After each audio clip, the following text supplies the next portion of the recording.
Hello, listeners. This is Mike, your host. If you are enjoying these archive episodes, please consider supporting the podcast by going to the homepage, spacerockethistory.com, and clicking on the orange donate button or the Patreon link.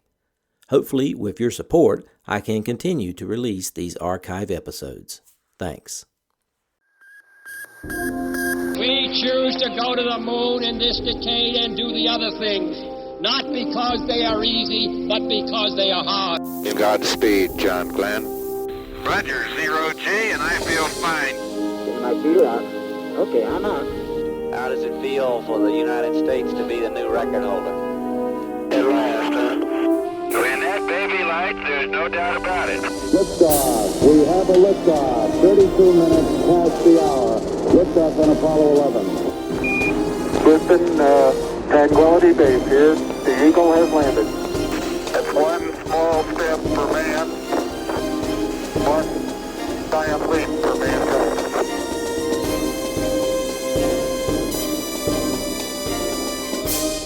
Hello and welcome. This is Michael Annis, and you're listening to episode 181 of the Space Rocket History Podcast. And now, Apollo 9, Lunar Module Maneuvers Part 2. We ended the last episode, number 180, just as the command module and the lunar module separated from the S-4B. For the first time, the Apollo spacecraft combination was flying free in space. Now, McDivitt's crew turned to another trailblazing task, firing the service module propulsion system. Astronauts had in the past used one vehicle to push another into higher orbit, but never a craft as big as the lander. Some 6 hours into the mission, they made the first test burn, which lasted 5 seconds. Flight controllers in Houston considered this the most critical of the docked service module engine firings. Scott must have agreed with them because he exclaimed, quote, "The limb is still there," end quote. McDivitt later said that the engine had come on abruptly, but with the tremendous mass, acceleration was very slow. It took the whole 5 seconds to add 11 meters per second to the speed. 16 hours after this short burst, there was a second propulsion system ignition, lasting 110 seconds. This included gimbaling the engine to find out whether the guidance and navigation system's autopilot could steady the spacecraft. The autopilot stilled the motions within 5 seconds. The crewmen grew more and more confident that they could handle their machines, and that was a good thing, since they next had to make a 280-second burn to produce an added velocity of 783 meters per second. This lightened the service module's fuel load by 8,462 kilograms and made it easier to turn the vehicles with the reaction control jets. The firing also altered the flight path and raised the apogee of the orbit from 357 to 509 kilometers to provide better ground tracking and lighting conditions during the rendezvous. Scott later reported that they had the sensation that the docked vehicles were bending slightly in the tunnel area, but the maneuver produced oscillations only 1/3 to 1/2 as large as they had expected from training. As the big engine fired, McDivitt commented, quote, "SPS is no sweat," end quote. The astronauts were growing so used to the propulsion system that they hardly mentioned its fourth burn. Perhaps they were thinking of their next trailblazing chore, when 2 of them would crawl into the lunar module and check out its systems. Here's how Mr. Cronkite reported the SPS testing. But actually yesterday the day was spent in testing the service propulsion system engine, the 20,500-pound engine that is the most critical engine perhaps on the whole moon mission. It was tested 3 times yesterday, worked well in each case, and in those maneuvers boosted the altitude of the spacecraft to some 300 miles. At T plus 41 hours, it was just about time to enter the lunar module for the first time. After the astronauts woke in the morning and ate breakfast, McDivitt and Schweikert put on their pressure suits. But suddenly, Schweikert vomited. Fortunately, he kept his mouth shut until he could reach a bag. Although he did not feel particularly nauseated, both he and McDivitt became slightly disoriented when getting into their suits. For a second, they could not tell up from down, which gave them a queasy feeling. Since Scott was already dressed, he removed the command module hatch, the probe, and the drogue from the tunnel so his colleagues could get into the lunar module. Schweikert slid easily through the 81-centimeter tunnel, opened the lunar module hatch, and went next door in the first intervehicular transfer in space. After he had flipped all the necessary switches, Schweikert reported that the lander was certainly noisy, especially its environmental control system. McDivitt followed Schweikert into the lunar module an hour later. Now I have a clip explaining how the astronauts performed the entry into the lunar module, and we will first hear from North American and then Grumman. Bill Stout is with test astronaut Leo Krupp at North American Rockwell and Downey. Why don't you gentlemen come in first? Well, Walter, as you said, it certainly is one of the more critical maneuvers in this entire mission, one of the touchiest, and one that's never been performed before. Leo, how do they go about it? How complicated is it, and who does what inside the command spacecraft? Well, Bill, it isn't too complicated. However, there is quite a bit of work involved. Why don't we just run through a simulation here in our mock-up and show you what the crew performed earlier this morning. Dave Scott went down into the lower equipment bay, and we're now looking up the tunnel, looking at the command module hatch in the tunnel, and Dave is opening the pressure equalization valve to be sure that the pressure on both sides of the tunnel are equal.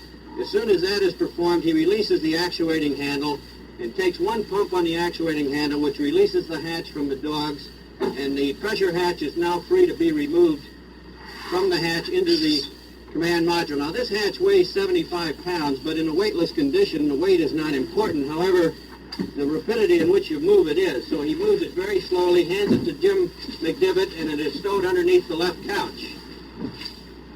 Dave then went back into the tunnel to remove the probe. Now, the first thing he'll do is disconnect the probe umbilicals from the tunnel wall and put them on the stowage brackets on the probe itself.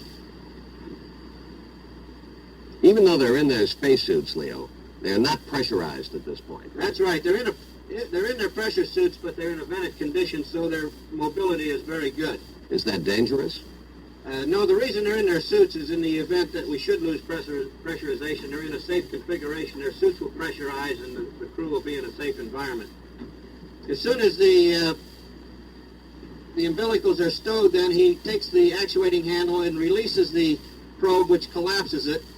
He then releases the capture latches by turning the knob on the end of the probe, and he's then free to pull the probe away from the drogue and bring it into the command module. Now, this piece of hardware weighs 83 pounds. And again, it's not difficult to handle, but you do have to move it slowly. Now, this is handed to Rusty Swigart, who stowed it underneath the right couch. The only thing holding the two vehicles together at this time are the 12 capture latches that are engaged around the docking rings.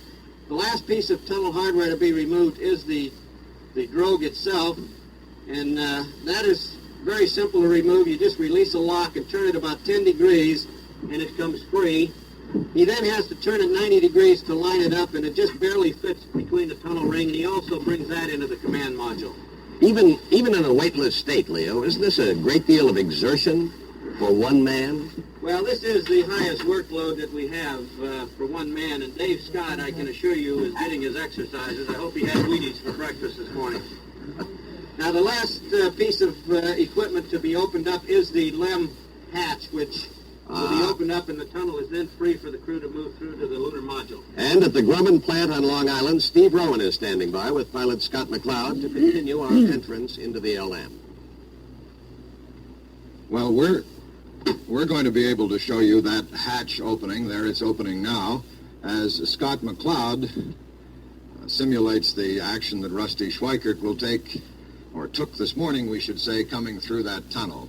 This hatch is a lot lighter than the hatch on the command module, Rusty opens it, lets it down, and then starts climbing in. He's coming in head first, as you see, with his face toward the panel. The first thing he does as he comes in is just check to make sure that the two overhead lights are on.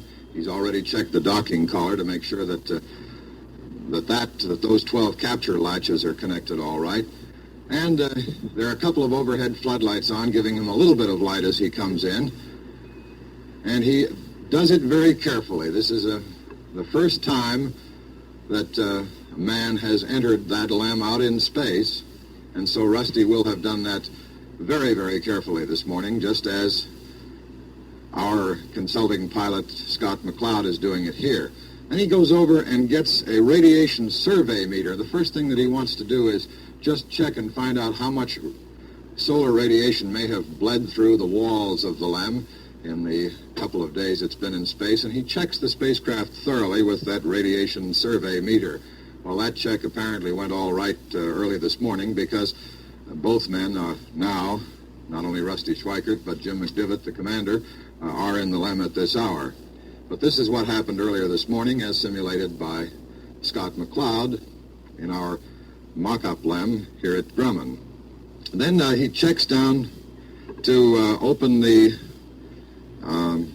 water valve, the descent stage water valve, and that's about the first thing that he does. And the reason is that he wants to unstow the water gun that he's doing right now, and that gun can also be used as a foam gun. If there were any sudden emergency as they power up the LEM and they had a fire of any kind, they would be able to use that as a foam gun.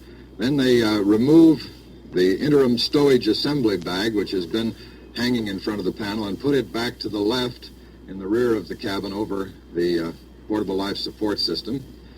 And the next thing that comes up is that Rusty goes over, reaches over that handle there, and turns up the lights in the spacecraft, turns on all the floodlights and all the panel lights. Then he takes his position, the lunar module pilot position, over on the right side of the spacecraft, and reaching down, he gets those restraining hooks. As Walter Cronkite has said, they do not have couches or seats in the LEM. They have restraining cords that hold the astronauts down. So once Rusty's done that, he's prepared to go ahead and power up the LEM, and Jim McDivitt, of course, is prepared to come through and join him in the LEM, where both men are now. At T plus 46 hours and 28 minutes, it was time for the first TV transmission from the lunar module. The astronauts would be using a brand new TV camera for the broadcast. Here's a clip on the camera. And one of the things that is attracting attention down here is the camera that the astronauts will use on board the LEM this morning. It's a new, first-time use object. It weighs about 7 pounds, and it's very simple. Just a box, a lens, and a handle. Very simple to use, but very complex on the outside. The lens is sort of an amateur's delight. You don't have to focus it. You don't have to set the exposure. You just aim across the top and take pictures and hopefully send them back to Earth. The camera was developed at a cost of something over $7 million. There are 17 of them in existence, which makes the price about $450,000 each. One of its qualities is it's good at taking pictures in the dark. In fact, sometimes the camera sees more than you do. And it is in use for the first time in space this morning on the LEM, and to see how it is being used on that vehicle, we go to Steve Rowan at Grumman Aircraft in Bethpage, Long Island. Well, Nelson, the LEM this time actually carries the camera, the television camera, in the crew compartment right here. And that, Scotty, is the only time that it's going to happen that way, isn't it? Yes, that's correct, Steve. On the next flight, it's indeterminate as to whether they will carry it or not. But if they do, it could be mounted on the front porch to show photographs when you're making an approach to the lunar surface. And then on the lunar landing mission, it'll be mounted in an equipment panel that's actually in the descent stage. How will it be used there? Well, there, the LEM pilot will go out on the front porch, go down about 2 steps, and then the camera can take photographs of him as he goes down to the surface. But this time, Walter, it's right here in the cabin, and they'll be using it in a few minutes. Within a few minutes, the television camera was unstowed and the astronaut activities were beamed to the Earth. Here's an edited clip of the TV broadcast. What are you reading me right now? Oh, we're reading you loud and clear, Spider. Okay, I guess we're just not getting out on the box or something. Gumdrop's reading me all right, but you weren't. Okay, I'm not reading Gumdrop at all, and I am reading you loud and clear now, and the TV picture has been real good. Okay, well, let me have the, I'm getting talking to the front now. Okay, how do you read now? Cliff, you're coming through loud and clear, Rusty. It's real good. Okay, we have to go to PTC on the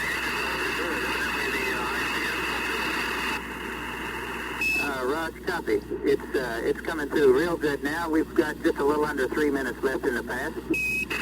And Rusty, if You're seeing Jim McDivitt there in the foreground.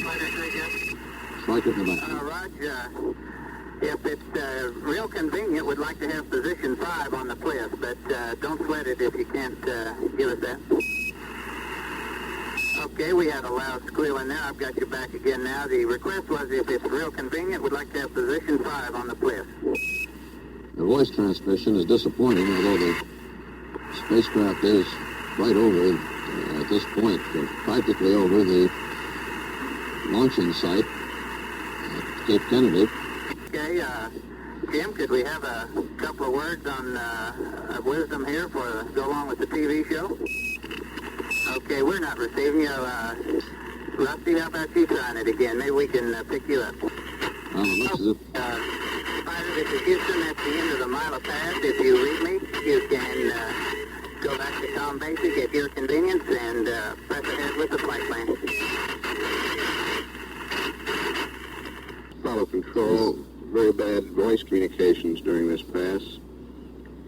We did get some voice when the crew went to the push-to-talk button on the hand controller. That was the PTC you heard reference to. We were trying communications Vox, voice-operated circuit prior to that, without luck. We got a little bit of voice on the push-to-talk, and then we lost comm again. The total length of that TV pass was 6 minutes, 45 seconds.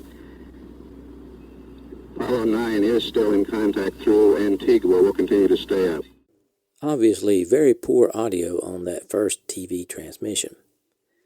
After it was over, McDivitt and Swigert shut themselves off in the limb from Scott in the command module by closing their hatch, while Scott was sealing himself off from the Spider.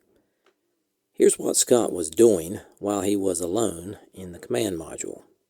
We can go now out to Downey, California, to the plant of North American Rockwool where the command ship is built. And there Bill Stout and Leo Krupp can tell us what David Scott, alone in the command module, is doing at this time. Come in, gentlemen. Walter, you'll recall from our last look at what was happening inside the spacecraft when they first moved from one to the other. You'll recall that Dave Scott did most of the work. Leo, after hauling that equipment back and forth and after getting rid of his shipmates when they moved into the LEM, what did Scott have to do? What's he doing now? Well, Bill, after the crew went over into the lunar module, Dave had all the work to do to put this equipment back in place. So probably the bulk of the time was devoted to taking the drogue out of stowage underneath your couch and putting it back in place, then reinstalling the probe and then reinstalling the tunnel hatch. He had to do this entirely by himself because the other two fellows are over in the lunar module. But the reason we want to put it back in the hatch, in the tunnel, by the way, is the fact that later on this morning we're going to do a burn with the lunar module engine, and we don't want this heavy equipment in the command module because we cannot store it properly in the command module. The only place to really store it properly is back in the tunnel to take care of the accelerations during the burn that's going to be coming up later. Back where it belongs. That's right. And also another item that Dave has taken care of is he has broken out of storage the docking target that will be used in the command module. Now this is the target that McDivitt will be looking at when he's doing the lunar module active docking. Now, it's the same type of target that we have on the limb that Dave Scott used when he did the transposition and docking, except it's about half the size. Now, as you see now, this is the standoff cross and this is the back cross. Both of these items are lighted, so they'll be easily visible to Jim. As you can see now, it looks like we're low and to the right, so McDivitt would have to maneuver the limb to superimpose this standoff cross on the back cross. So he would maneuver his vehicle until the standoff cross looks like this. He's then on the proper line of sight. He would next maneuver the lunar module in attitude to put his gun sight or his pipper on the head of the standoff cross. He then has his attitude proper. So once he has superimposed the standoff cross and put his sight on the target, he's in proper position then to move in and dock, and he would then go ahead and close on the vehicle, maintaining between 0.25 and 1 foot per second until the probe and drogue mate. Now, Dave has gotten this out of stowage and has installed it in your window, so McDivitt can look at this while he's in the lunar module at this time, and he can see if there's any misalignments due to manufacturing tolerances, because he can look through his window now and see that while he is in a dock position, this cross is superimposed and his pipper is on the target. So if you'd like, Bill, you can go ahead and install it in the window and show how it fits up there. Well, I'll try, Leo. I don't really know. Walter, as Leo mentioned, that 0.25 feet per second, I'm sure they don't have this problem in the spacecraft, Leo, but this one won't go in right now. As you mentioned about 0.25 feet per second the other day, that's roughly equivalent to less than 1/5 of a mile per hour, and it's incredible that at orbital speed and outer space they can close with that kind of tolerance, and yet they are. Yeah, when you figure that together they're moving 17,500 miles an hour, but the relative speed is only that, it is pretty amazing.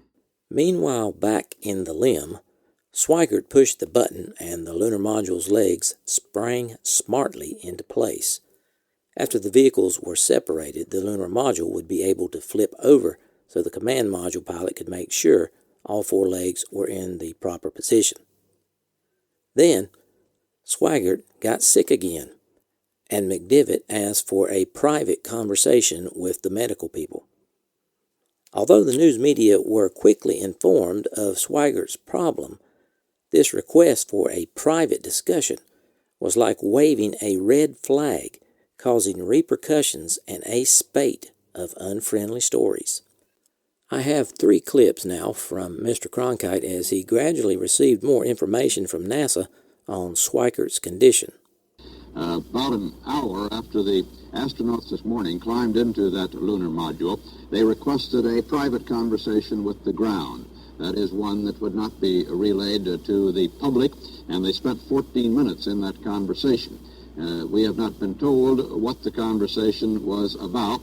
Usually, or could indicate some problem, personal problem or otherwise, in the spacecraft. The last time such a private conversation was held from space to the Manned Space Center in Houston was during the last flight, the Apollo 8 moon orbit flight, and that was the private conversation which revealed for the first time, but not to us in the public yet, that Frank Borman was nauseated on that flight.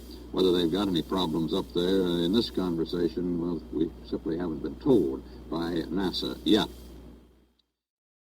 A moment ago, we spoke of the fact that there was a private conversation between the astronauts in the LEM and the ground a little earlier this morning. It should be made clear, I think, that that was almost an hour and a half ago now, and since then there have been a lot of transmissions between the spacecraft and the ground that have been relayed to us, the public, by NASA.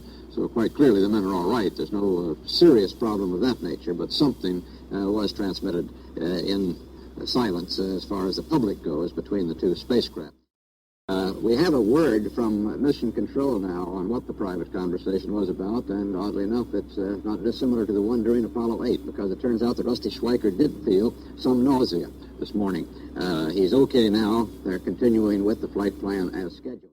Back at Mission Control, Chris Kraft knew what was going on immediately, and he was angry that McDivitt had waited so long to inform Mission Control that Schweikert was sick. Apparently, Schweikart had been space sick almost from the beginning of the flight. Kraft knew it was almost time to perform more crucial maneuvers of the mission, and Mission Control was just now finding out about Schweikart's illness. If the astronauts had reported sooner, the flight surgeons would have prescribed medications that could have eliminated Schweikart's symptoms so they would not affect the mission. As a side note, the whole Schweikart episode had an unfortunate fallout. The astronaut image had always been one of physical strength and fortitude.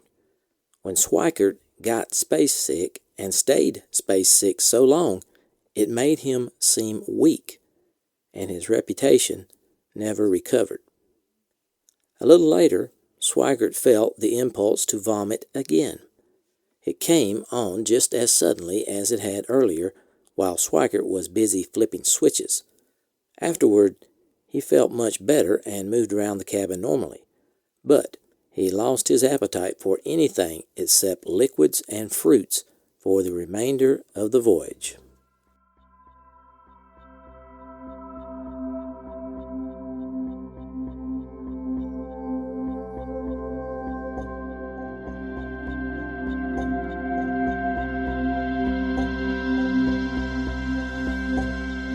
Thanks for listening to this archive episode of the Space Rocket History Podcast. If you are financially able, please support the podcast by going to the homepage, spacerockethistory.com, and clicking on the orange Donate button or the Patreon link. Thanks.